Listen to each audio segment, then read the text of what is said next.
नमस्ते, कैसे हैं आप सब लोग। ब्यूटीफुल मनीषा साहू की ब्यूटीफुल सक्सेस स्टोरी। जितने भी लोग मुझे नाम दे रहे हैं ना, कमेंट कर दीजिएगा, क्योंकि मैं आपके कमेंट ना पिन कर दूंगी। क्योंकि नाम बहुत सारे लोग मेंशन करते हैं, बहुत सारे मना कर देते हैं, लेकिन एटलीस्ट अगर आप अपना नाम दे रहे हैं तो कृपया करके कमेंट करें, क्योंकि अच्छा लगेगा। पर नहीं कर पाते तो ठीक है। कई बार तो ऐसा भी हो जाता होगा ना शायद कि आपने अपनी सक्सेस स्टोरी देखी ही नहीं। समझ सकती हूँ। ओके, तो इनकी भैया सक्सेस स्टोरी बहुत लंबी है और इनकी जिद भी सुन लीजिए आप। मैं ना इसका भी स्क्रीनशॉट लेकर के ना डाल दूंगी ताकि आपको पता चल जाए। क्या हो गया ये। हाँ देखो, इतनी लंबी खत्म ही नहीं हो रही, देखना है ना। और इसके बाद ना यहाँ जहाँ खत्म होती है ना, वहां से भी ना वापस रीड मोर का ऑप्शन आ जाता है। मैं और पढ़ती रहती हूँ। खैर, फिर भी हम पढ़ेंगे, ठीक है मनीषा। Okay darling. मेरा नाम मनीषा साहू है। मैंने अपनी लाइफ की 3 सबसे बड़ी विशेष को लॉ ऑफ अट्रैक्शन से पूरा किया है। थोड़ी लंबी है, बट प्लीज आप इसे सबके साथ शेयर करिएगा, प्लीज प्लीज दी। मैंने पता है क्या पढ़ा था इसको पहले, इन सबको एक साथ शेयर कीजिएगा। वो थोड़ा थोड़ा मैच करता है ना। खैर, अब जब हमने वही पढ़ लिया तो हम वही करेंगे। जब मैं 8th क्लास में थी तो मैं अपने पड़ोस वाली दी के साथ उनके फ्रेंड से मिलने गई। उसकी फ्रेंड जो 10th क्लास में थी, उसके पास खुद का पर्सनल मोबाइल था, क्योंकि वो थोड़े बड़े घर के थे और मैं ऐसे घर से थी जहां पर्सनल मोबाइल ओनली 12th के बाद ही मिल सकता है। मैं सोचने लगी कि काश मैं भी 10th में पर्सनल मोबाइल पकड़ती, लेकिन ऐसा कभी भी नहीं हो सकता। एक्चुअली मेरे घर में कुछ ऐसे प्रॉब्लम्स आ गए कि मेरे लिए 12th के बाद ही पर्सनल मोबाइल मिल पाना मुश्किल था और मैंने मोबाइल के बारे में सोचना ही बंद कर दिया। मेरी जो पड़ोस वाली दी थी वो 12th पास आउट कर ली थी और उसको भी मोबाइल मिल गया था।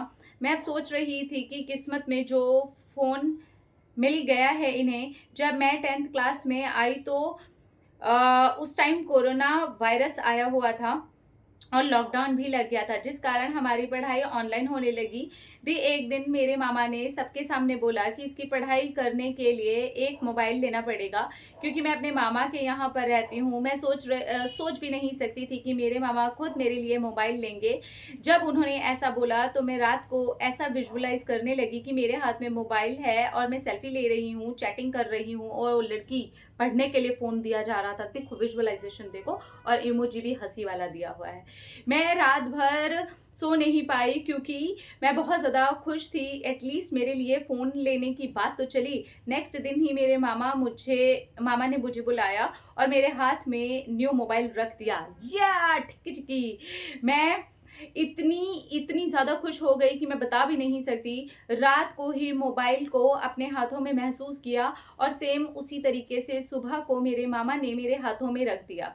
मुझे उस टाइम ये सपने जैसा लगा था। मुझे यकीन ही नहीं हो रहा था कि मैंने अपने हाथों से उसको महसूस किया है। मेरे हाथों में है वो। अब वाओ, मैं बहुत ज़्यादा खुश थी जब मैं पड़ोस वाली दी को फ़ोन मिला था, जो सोच रही थी कितनी अच्छी किस्मत है उनकी।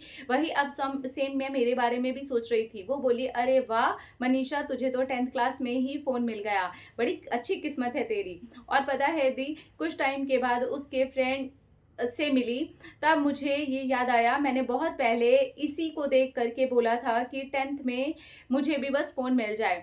मैं सोच में पड़ गई कि कैसे हो सकता है। मतलब मैंने सोचा कि 10th में मिल जाए फ़ोन, और जब मैं 10th में आई तो कोरोना वायरस आ गया और बीमारी में ऑनलाइन क्लासेस लगने लगी, तो आप फ़ोन में पढ़ना। अब तो खैर ऑनलाइन कम हो गया है, लेकिन फिर भी पढ़ना। पता चले चैटिंग हो रही है, पता चले सेल्फियाँ हो रही हैं। ठीक है, लेकिन I love you so much. ठीक है, वो भी जरूरी है। चलो जी, अब हम इनकी दूसरी कहानी बात है, ठीक है। बहुत लंबी कहानी भेजी है लड़की। जब मैं 10th में आई तो ये सोचने लगी कि काश मेरे पास भी कंप्यूटर होता। मेरे बेटे जैसा साउंड हो रहा है ये। क्योंकि मैं कॉमर्स सब्जेक्ट लेना चाहती थी और मैं भी कोलार के कंप्यूटर सेंटर में कंप्यूटर सीखने जाती। फिर मैंने एक दिन कॉपी और पेन लिया और लिखा 10th में अच्छी परसेंटेज से मैंने पास किया है और 11th में कॉमर्स सब्जेक्ट मैंने लिया है। 11th में पढ़ते पढ़ते ही मैंने कंप्यूटर सेंटर जा करके कंप्यूटर सीखा और मेरे पास खुद का कंप्यूटर है। Thank you Mata Rani. मैं इस टाइम लॉ ऑफ अट्रैक्शन को नहीं जानती थी, लेकिन फिर भी मुझे लगा कि मिलने से पहले थैंक यू बोल देती हूँ। लेकिन जब मैंने अपने घर में कंप्यूटर लेने के लिए बोला तो उन्होंने मना कर दिया। फिर मैं उदास हो गई। जो कॉपी में मैंने लिखा हुआ था उससे पेन से कट कर दिया और कॉपी को कहीं पर रख दिया। लेकिन फिर भी रात को सोने के पहले ऐसे एक्ट करती जैसे कि मेरे पास में कंप्यूटर है, मैं टाइपिंग कर रही हूँ। मैं अपने हाथों को टेबल पर रखती, ऐसा महसूस करती कि कीबोर्ड से सारे बटन्स को मैं टच कर रही हूँ और अपने रूम पर उस जगह को देखती जहाँ पर कंप्यूटर को मैं रखना चाहती थी। उस जगह पर मैं मॉनिटर, कीबोर्ड और सीपीयू भी देखती, मानो ये सब कुछ मेरा वहीं पर है और मैं ये सब कुछ भूल गई। मैं फिटनेस के बारे में सोचने लगी। मैं मोटी थी, इसलिए मुझे सब बोलते थे खाती है, क्या खाती है बताना, बहुत मोटी हो गई है। ऐसे तो मुझे बहुत ज़्यादा बुरा लगता था। मैं अपनी कॉपी में लिखती कि मेरा वजन कम हो गया है, थैंक यू यूनिवर्स। मैं फिटनेस के लिए एक्सरसाइज वगैरह भी करती, लेकिन मुझे कोई भी रिजल्ट नहीं मिल रहा था और मुझे मोटी मोटी कहते थे और मैं सोचती थी, सोच सोच करके हताश होती थी कि सब कुछ छोड़ दूँ। इसके 6 महीने के बाद मेरी मम्मी ने मुझे कंप्यूटर दिला दिया, जिसमें मॉनिटर, कीबोर्ड, सीपीयू के साथ बैटरी और स्पीकर भी थे। घर वालों ने कंप्यूटर सीखने के लिए कंप्यूटर सेंटर जाने के लिए भी बोल दिया। मेरे पास स्कूटी नहीं थी, इसलिए मैंने 15 किलोमीटर साइकिल से कंप्यूटर सीखने जाती थी और इसी बीच में मेरा वजन बहुत कम हो गया। मैं बिल्कुल फिट हो गई। ये तो एक तीर से दो निशाने हो गए। वाह यार वाह, ये तो मेरी वाली कहानी है। मैं पढ़ने के लिए जाती थी ना, मैंने अपना रिक्शा छुड़वा दिया था। मैंने कहा पापा रिक्शे के पैसे भी बच जाएंगे। यार मैं ना एकदम मिडिल क्लास फैमिली वाली लड़की हूँ,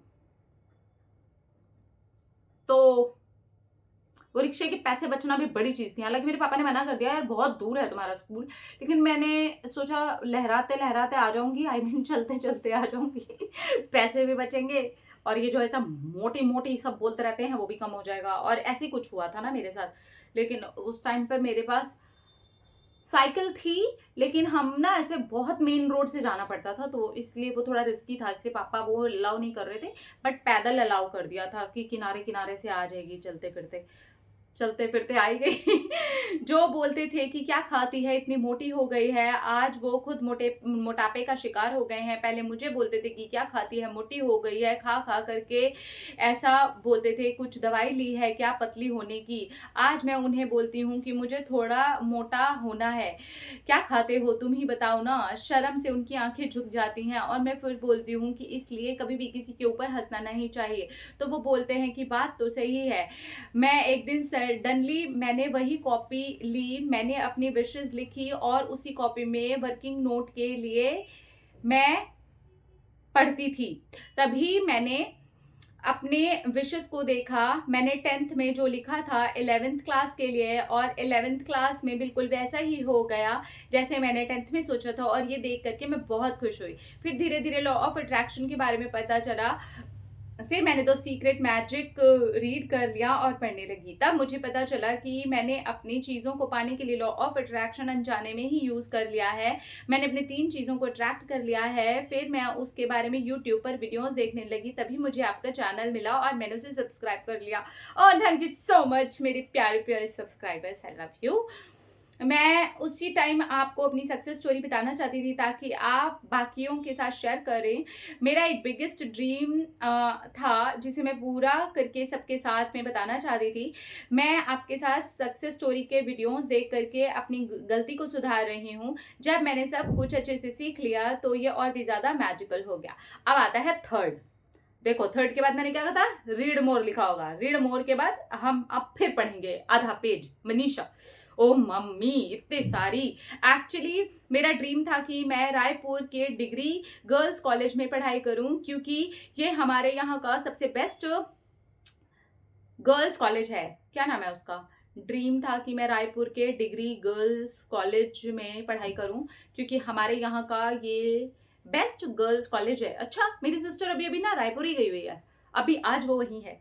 ठीक ठीक, ओके, वाह वाह। नाम क्या है यार इस कॉलेज का? एक्चुअली मेरा ड्रीम था कि मैं रायपुर के डिग्री गर्ल्स कॉलेज में पढ़ाई करूं। अच्छा, डिग्री गर्ल्स कॉलेज ही है क्या नाम उसका? ओके, क्योंकि ये हमारे यहाँ का सबसे बेस्ट गर्ल्स कॉलेज है और यहाँ सब सिर्फ अच्छे परसेंटेज वालों का ही नाम आता है और मैं एवरेज स्टूडेंट थी। मैंने 12th में अपना फ़ोन 5 मंथ के लिए ऑफ कर दिया और खूब सारी पढ़ाई की, बहुत ज़्यादा और बहुत अच्छे से स्टडी करने के बाद भी मेरा एग्ज़ाम अच्छा नहीं हुआ। मुझे लग रहा था कि मैं अब अप्लाई करूँगी या फिर मुझे तो ग्रेस ही मिलेगा। अच्छा, अच्छा, वो पासिंग मार्क्स ही बोलते हैं ना उसको। हाँ, लेकिन मुझे मेरे ड्रीम कॉलेज में एडमिशन लेना था, इसलिए मैंने रोज ग्रैटिट्यूड जर्नल में लिखा था कि मैं पेपर चेक करने वालों के लिए ग्रेटफुल हूँ क्योंकि उन्होंने मुझे अच्छी परसेंटेज से पास किया है। और जब मेरा रिजल्ट आया 10th में तो मैंने भी देखा कि 71.4% आया है। ये मेरे लिए अनबिलीवेबल था क्योंकि मेरा एग्जाम बिल्कुल भी अच्छा नहीं गया था। मैं ये देख करके बहुत ज़्यादा खुश हुई थी, मेरी आंखों में आंसू आ गए थे और इसी बीच जादू प्रैक्टिस भी मैं कर रही थी। सभी ने मुझे उम्मीद दिलाई कि उस कॉलेज में मुझे एडमिशन मिल जाएगा और मैंने 10th जून को कॉलेज के लिए फॉर्म डाला। कंप्यूटर सेंटर फॉर्म डालने में कोई गलती हो गई थी। कंप्यूटर सेंटर में फॉर्म डालने में मुझसे कोई गलती हो गई थी जिसके कारण मेरा एडमिशन हो पाना बहुत ज़्यादा मुश्किल था, ना के बराबर ही था। कॉलेज में सर मैम लोग इसके पास हो जाओ इसके पास जाओ उसके पास जाओ करके घुमा रहे थे। मैं बहुत ज़्यादा डर गई थी, मेरा 1 साल बर्बाद हो जाएगा, लेकिन यूनिवर्स पर मुझे भरोसा था। लेकिन मैं थोड़ी सी नेगेटिव भी थी, इसलिए मुझे कुछ दिन से 111 4 टाइम 1 नंबर दिख रहे थे। जब मैं मोबाइल ऑन करती तब 111 होता, कभी 1111 होता। मुझे समझ में आने लगा था कि मेरा ड्रीम कॉलेज बस मिलने ही वाला है। बस मैंने बोला कि यूनिवर्स का हर फैसला मुझे मंजूर है, जो भी वो करेंगे अच्छा ही करेंगे, मेरे लिए बेस्ट होगा। जब मैं घर से निकली कॉलेज के लिए तो रास्ते में मुझे नीलकंठ नीलकंठ पक्षी दिखाई दिया और वो भी 3। मैं बहुत ज़्यादा खुश हो गई, मुझे 100% विश्वास हो गया कि मेरा तो एडमिशन हो ही जाएगा। और मुझे रास्ते में बहुत सारे भगवान जी के मंदिर भी दिखाई दिए। मैंने बहुत बार रास्ते में उसमें गई हूँ लेकिन मैंने कभी इतना ध्यान नहीं दिया था। मैं प्रे करते करते कॉलेज गई। फाइनली बहुत देर दौड़ धूप के बाद में मेरे कॉलेज में मुझे एडमिशन मिल गया। मुझे मेरा ड्रीम कॉलेज मिल गया। Wow wow wow, I am so happy. सबसे मज़ेदार की बात तो ये है कि मैं घर से बाहर रह करके पढ़ना चाहती थी और रायपुर में मेरे को कोई भी नहीं रहने देता, बस मेरे मौसा मौसी ही रहते थे। लेकिन उनका घर मेरे कॉलेज से बहुत ज़्यादा दूर था और घर वाले ये डिसाइड करने लगे कि यहाँ से बस से ही आना जाना करना पड़ेगा। लेकिन मुझे रायपुर में रह करके पढ़ना था। मैंने उस कॉलेज को इसलिए भी चुना था क्योंकि मैं गांव से हूँ और मुझे शहर में रहना था। घर से बाहर रहना चाहती थी और घर से बाहर रहना चाहती थी और खुल के ज़िंदगी को जीना चाहती थी। मैं जानती थी कि अगर मैं रायपुर कॉलेज में एडमिशन ले लूँ और रायपुर में शिफ्ट हो जाऊँ तो मेरा ये सपना ज़रूर पूरा होगा। मैं अपने कॉलेज आने जाने के बारे में कुछ भी बात नहीं करती थी। बस मुझे यूनिवर्स पर पूरा भरोसा था कि वो ज़रूर कोई ना कोई रास्ता निकाल देंगे और ऐसा ही हुआ। मेरी मासी ने मुझे कॉल करके सबसे पहले बताया कि वो लोग नया घर ले रहे हैं और उस जगह का नाम बोरिया बताया।